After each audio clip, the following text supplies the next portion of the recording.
हे गुरुदेव, मैंने वेद में ऐसा सुना है कि एक वृक्ष में दो पक्षी सो दो पक्षी क्या है और कैसे समझा जाता है और उसे समझने का क्या उपाय है, सो कृपा करके बताइए।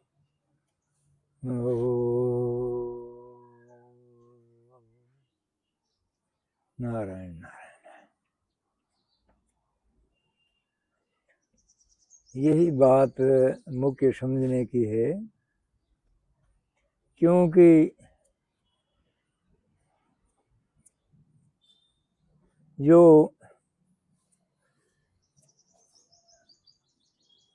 चैतन्य संसार का खेल करने के लिए अनादिकाल से ये संसार का खेल चलता आया है, सृष्टि का प्रवाह अनादिकाल से चलता है। सो सृष्टि का प्रवाह चलाने के लिए चैतन्य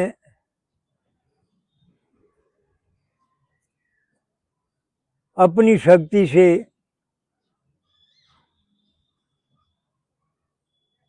सृष्टि का खेल बनाया है। उसी खेल में अनेकों अनेक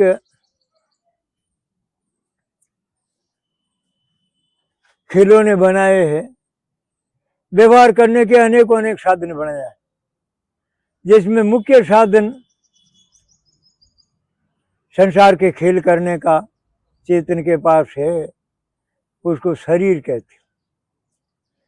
चेतन के पास शरीर संसार का व्यवहार करने का मुख्य साधन। उसी शरीर को लेकर के चेतन शरीर के साथ में अपने आप को विपरीत शरीर रूप जान लेते। वो चेतन का शरीर रूप बनावटी जो अपना रूप है, वो बनाया हुआ रूप है। एक तो अपना स्वरूप अनादिकाल से निर्विकार रूप से निराकार चेतन स्वरूप सब जीवों का सदा से है ही, जिसमें तो कोई परिवर्तन होते नहीं, और सबका स्वरूप एक जैसा होने से व्यापक बताया है, इसीलिए ब्रह्म स्वरूप कहते हैं उसको। अब दूसरे सृष्टि का खेल करने के लिए 84 लाख तरह के रूप बनावटी बनाया। अब बनावटी रूप और असली रूप ऐसे दो रूप अपना है सबका। जितने जो देहधारी चेतन सृष्टि का जो काम करते हैं अपने अपने शरीर को लेकर के, वो शरीर अपना ही नकली बनावटी रूप और एक अपना असली स्वरूप। ऐसे ये सृष्टि का कार्य करने के लिए अनादिकाल से ही अपने आपे में दो पक्ष है, एक असली पक्ष है, एक बनावटी पक्ष है।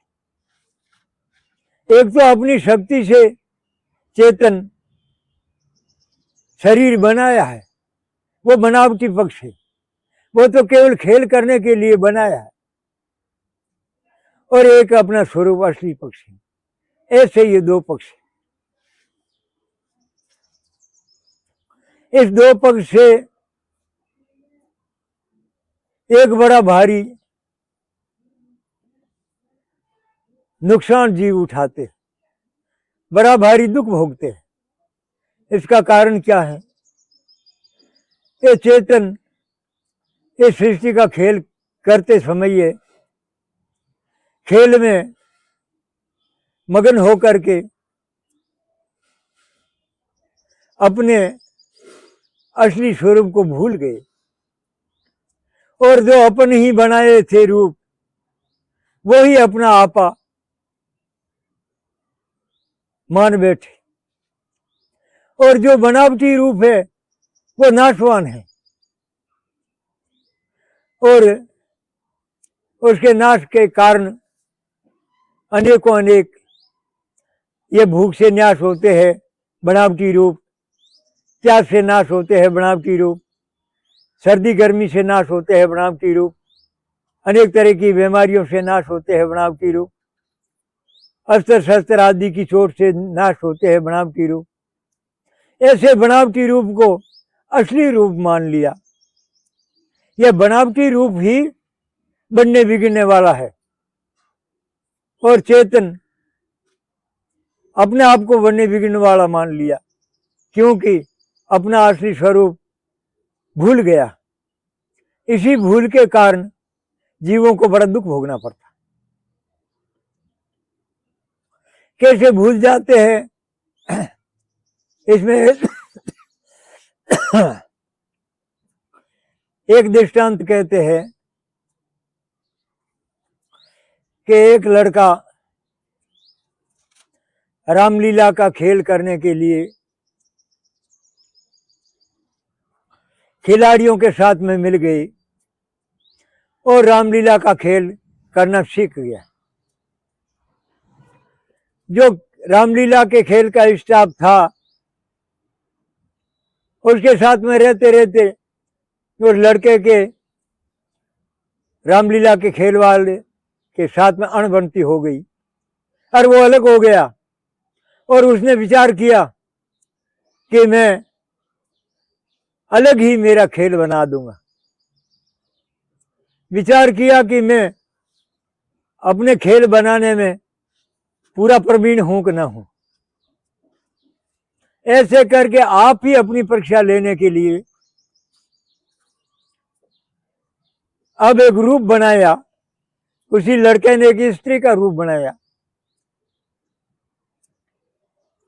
कहीं एकांत में जंगल में जा करके उसने रूप बनाया। वो खेल करने के लिए नहीं, वो रूप बनाया कि मैं रूप बनाने में पूरा प्रवीण हूं कि ना हूं। अगर मैं रूप बनाने में पूरा प्रवीण हूं तो मैं अलग ही खेल बना लूंगा रामलीला का। ऐसे विचार करके उन्होंने कहीं एकांत में जंगल में जा करके नकली रूप बनाया स्त्री का और ऐसा रूप बनाया। बनाना तो इसलिए था कि मैं खेल करूं तो ऐसा रूप बनाऊं जो खेल करने वाला पहचान भी न सके कि यह स्त्री है कि पुरुष है। पर हुआ क्या, उसने ऐसा रूप बनाया जो वो अपने आप को भी न पहचान सका।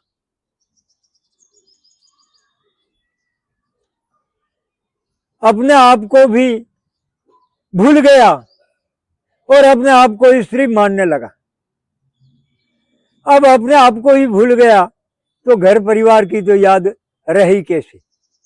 अब वो क्या खेल करे, कहाँ जाए, खेल की बात भूल गया और भूल के कारण दुखी हुआ। अब जंगल में ऐसा रूप बनाया हुआ देख करके कोई आदमी आया। उसने देखा कि कोई जंगल में स्त्री खड़ी है तो उसी बेचारे ने देखा कि ये स्त्री कोई भटक कर आई हुई है, मैं इसी को घर पुगा दूं। तो उसी ने आकर के कहा कि तुम स्त्री जंगल में सूर्यास्त हो गया, क्यों अकेली खड़ी है? अगर तुम भटक गई है, रास्ता नहीं जानती है तो बता तेरा घर का पता, तेरे आदमी का पता, मैं पहुंचा दूं तेरे को घर पर। तो वो क्या पता बताए, वो तो अपने आप को ही भूल गया, फिर घर परिवार की क्या बताए। तब कुछ नहीं बता सका तो उस आदमी ने कहा कि तू स्त्री है, स्त्री को अकेले जंगल में नहीं रहना है, तू तेरे पुरुष के साथ में चली जा। अब वो भूल करके अपने पुरुष को खोजने लगी। अब बनावटी रूप ने अपना असली रूप मान लिया कि मैं स्त्री हूं। स्त्री बनावटी रूप है, पर मान लिया असली रूप कि मैं स्त्री हूं, और अपना जो असली स्वरूप था पुरुष वो भूल गया। अब उस भूल के कारण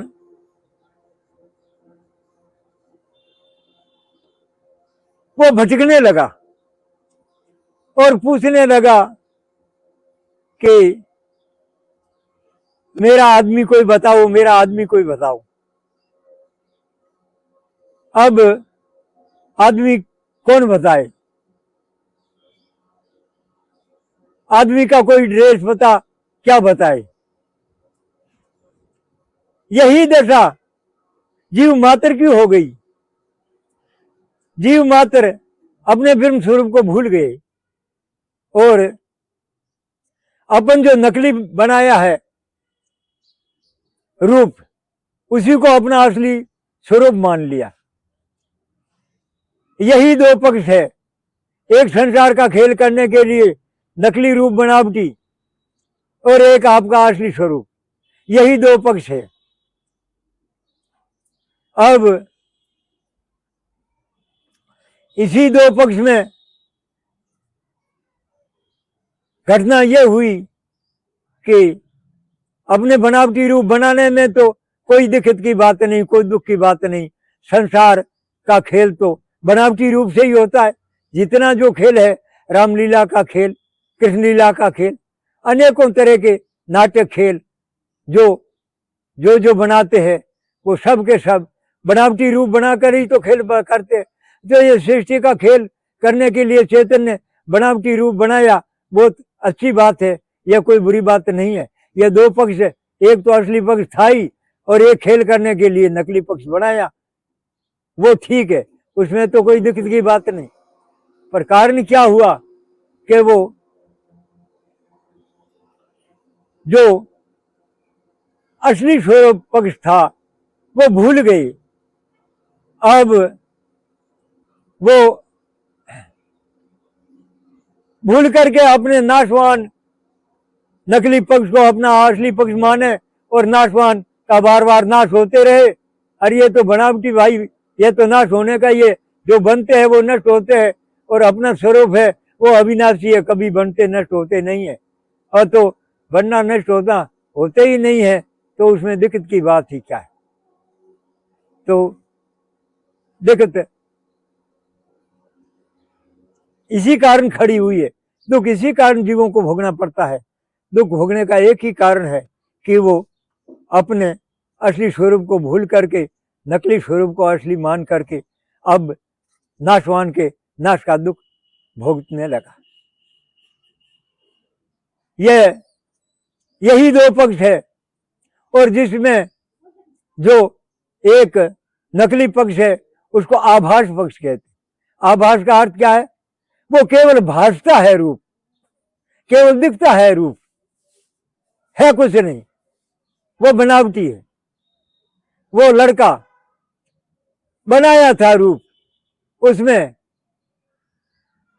पुरुष बन का लेश मात्र भी कुछ बिगाड़ न हुआ, उसका कभी बिगाड़ हो ही नहीं सकता है।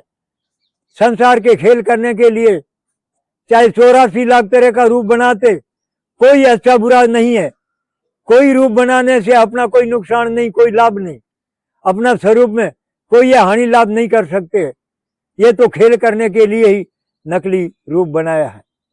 ऐसे ये दो पक्ष, और इसी दो पक्ष में आभास पक्ष यानी भास रहा है पक्ष, है नहीं, इसको कहते हैं आभास पक्ष, और स्वरूप पक्ष। यह दो पक्ष शास्त्रों में बताया है कि एक ही वृक्ष में दो पक्ष, यानी एक ही चेतन स्वरूप में दो पक्ष, जो 84 लाख तरह के बनावटी पक्ष और वास्तविक स्वरूप ब्रह्म स्वरूप पक्ष, यही दो पक्ष है। और यह जो दो पक्ष है जिसमें अपना आपा जागृत काल में इस स्थूल शरीर के साथ में भ्रम से अपना आपा इस स्थूल शरीर रूप प्रतीत होते हैं, और नींद आने पर सपन काल में जो सपने की सृष्टि, जो कल्पित सृष्टि, उसमें जो अपना रूप कल्पित जो प्रतीत होता है, उस कल्पित रूप को देख करके जीव अपना आपा मान लेते हैं और उसी की दशा का भुगतान करते हैं। और सुषुप्ति काल में कारण रूप में अपना आपा कारण शरीर रूप मान लेते हैं, और कारण में कोई उत्पत्ति नाश कार्य में होता, कारण में नहीं, इसलिए उत्पत्ति नाश नहीं हो तो भुगतान क्या करे। जब आनंद का ही अनुभव, दुख रहित का अनुभव होता है, इसलिए उसको आनंदमय कोश कहते हैं। ऐसे अज्ञानी लोगों को अपना आपा जो भास रहे हैं, बनावटी रूप है, वो तीन रूप से प्रतीत होते हैं। जागृत में अलग रूप, सपने में अलग रूप, सुषुप्ति में अलग रूप, ये तीन रूप से प्रतीत होते हैं। आभास यानी भास रहा है, जो है नहीं, दिख रहा है, इसको आभास पक्ष कहते हैं। और जब सतगुरु की कृपा होती है और सतगुरु समझाते हैं कि तुम शरीर रूप अपने को मान करके क्यों 184 का दुख भोगते हो, क्यों नर के कीड़े की दशा की अपना दशा मानकर, क्यों भूख प्यास आदि की खराब दशा होने से अपना खराब दशा मानकर इतना नुकसान अपना मानो, तब कितना दुख होता है। यह तुम्हारे में लेश मात्र भी नुकसान नहीं है, होना संभव ही नहीं है। तुम व्यर्थ ही भ्रम से नुकसान मान करके दुखी रहते हो। तुम इसी बनावटी रूप से अलग, तुम्हारा अलग स्वरूप जो असली स्वरूप है वो समझाते हैं सतगुरु। तब वो परोक्ष रूप से अपना आपा और शरीर से अलग परोक्ष रूप से अनुभव कहने से आया, उसको परोक्ष ज्ञान कहते। उस परोक्ष ज्ञान में जो पहले का भ्रम ज्ञान है वो अपरोक्ष है, इसलिए परोक्ष ज्ञान से वो निवृत्त नहीं होते।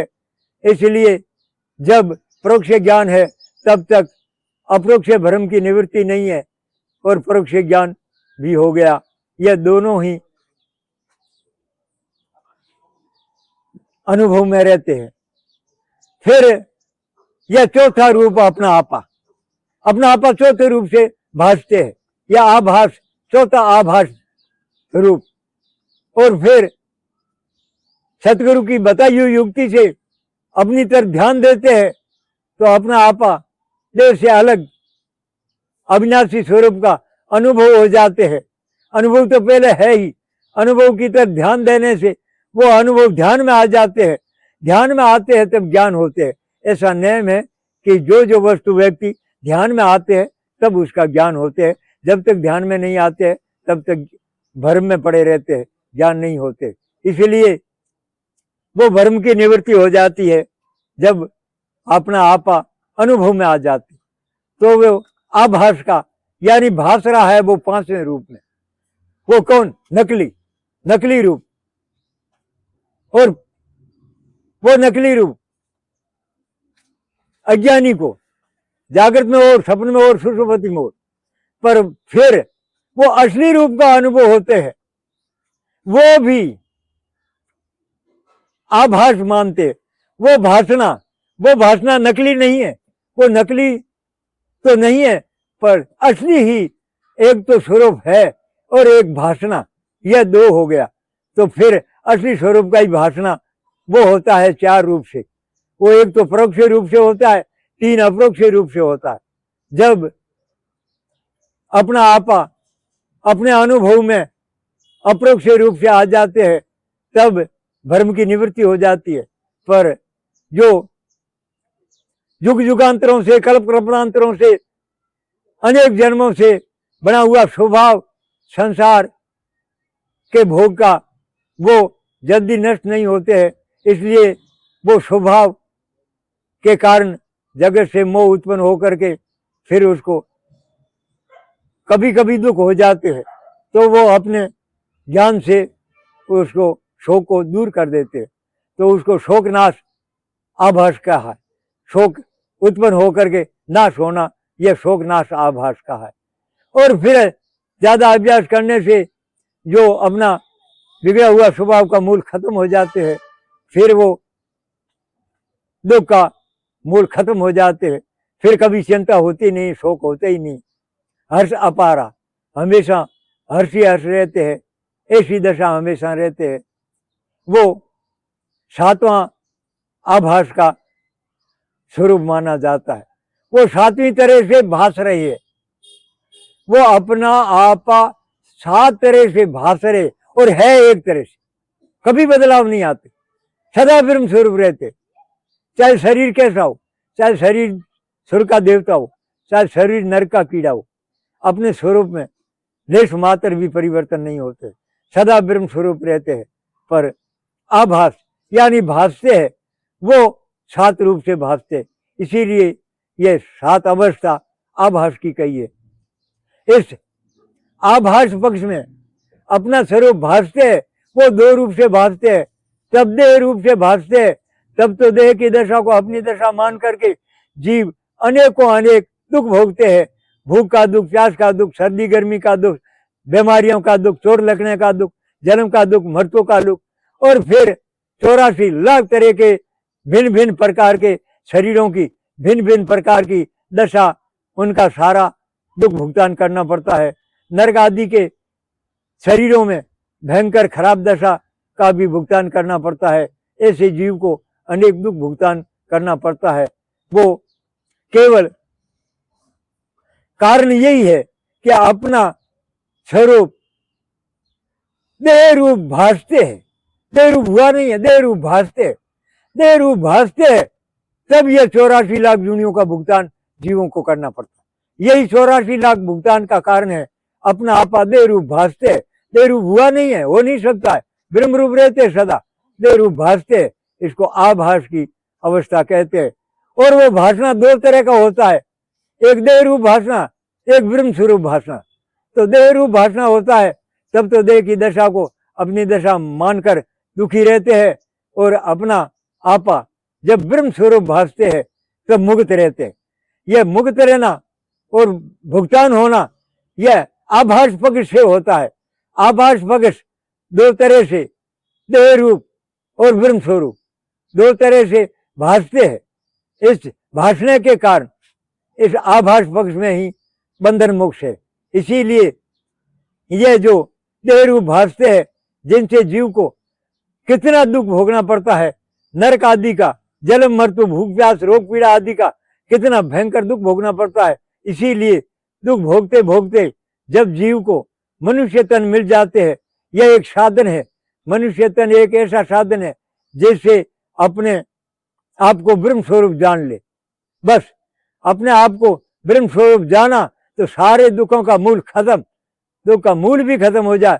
नहीं तो दुख उत्पन्न होते हैं, और फिर भूख से दुख होता है तो भोजन करके मिटाते हैं, प्यास से दुख होता है पानी करके मिटाते हैं, सर्दी गर्मी से दुख होता है तो सर्दी गर्मी रोग करके मिटाते हैं, बीमारी से दुख होता है फिर दवा लेकर के बीमारी मिटा करके दुख मिटाते हैं, शत्रु के बचाव करके दुख के बचाव करते हैं। ऐसे दुख मिटाते रहते हैं, बनते रहते हैं, मिटाते रहते हैं, बनते रहते हैं। ऐसे 84 लाख जूनियों में जीव को दुख भोगना पड़ता है। उस दुख का मूल खत्म करने के लिए यह जो मनुष्य जन्म है, यह साधन मिल गया। इसमें दुख मूल खत्म करने का एक ही उपाय बताया है, इसलिए यह 2 पक्ष की बात कही है। इसीलिए यह 2 पक्ष का वेद में वर्णन किया है कि तुम बनावटी पक्ष को सुधार लो, तुम अपने आप के बनावटी पक्ष को असली मत मानो। तुम बनावटी पक्ष को असली जब मानते हो कि तुम्हारे असली स्वरूप का ज्ञान नहीं है, तब तुम बनावटी को असली मानते हो। नहीं तो बनावटी से दुख हो नहीं सकता है। जब खेल करने वाला भिखारी बनता है तब उनको लेश मात्र भी दुख न होता है, और कभी राजा बनते हैं तो भी कोई अधिकता नहीं मानते हैं। वो जैसा मस्त रहता है भिखारी रूप बनाने में, जैसा ही मस्त रहता है राजा रूप बनाने में, कोई फर्क नहीं पड़ता है। ऐसे ही अपना ब्रह्म स्वरूप का ज्ञान हो तो 84 लाख तरह के शरीरों का खेल करते करते सदा आनंद मंगल सुखी रहे, लेश मात्र भी दुख ना हो। यह कारण यही है कि जो रामलीला में सीता बन करके अब रावण के पंजे में जा करके अपना हरण मान करके लेश मात्र दुख नहीं होते, क्योंकि वो लड़का जानते हैं कि मैंने रामलीला का खेल किया है, न तो मैं सीता हूं, न कोई रावण है, और न कोई मेरा कन्या हरण किया है। वो सीता बन करके अपना हरण देख करके लेश मात्र दुखी न होते हैं।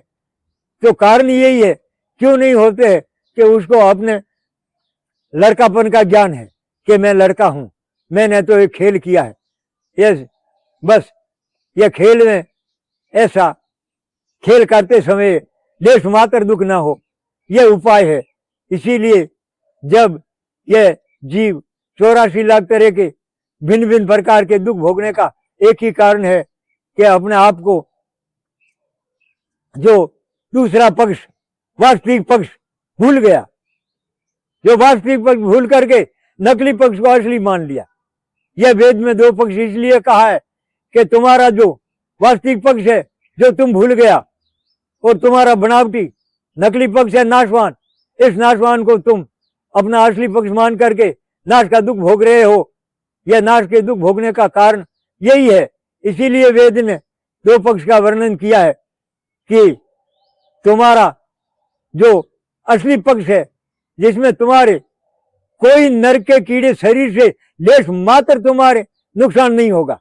तुम क्यों नुकसान मान रहे हो, क्यों नरक से डर रहे हो, क्यों जन्म मरण से डर रहे हो? यह तो तुम्हारा बनावटी भेष तो केवल तुम्हारे संसार के खेल करने के लिए, इसमें तुम्हारा क्या नुकसान है, तुम्हारे क्या नुकसान मान करके क्यों व्यर्थ दुखी होते हो? इसीलिए वेद में 2 पक्ष का वर्णन किया कि भाई जो एक पक्ष है वो असली पक्ष है, उसका ज्ञान रखो, उसका ज्ञान तुमको रहेगा तो तुमको लेश मात्र भी दुख नहीं भोगना पड़ेगा। पर भाई बात यह है कि सतगुरु का पहचान होते नहीं है और पाखंडियों के चक्कर में पड़ जाते मनुष्य, और पाखंडी मुक्ति का अनेक विपरीत रास्ता बता करके कर्मों में भटका देते हैं, और बेचारा 84 लाख दुनिया कर्मों में भटकते भटकते दुख पाते पाते मनुष्य जन्म पाया, पर कोई फायदा नहीं हुआ। कोई महापुरुष किसी की विचारवान को ही इसी संसार के दुख से मुक्त कर सकते हैं। सतगुरुदेव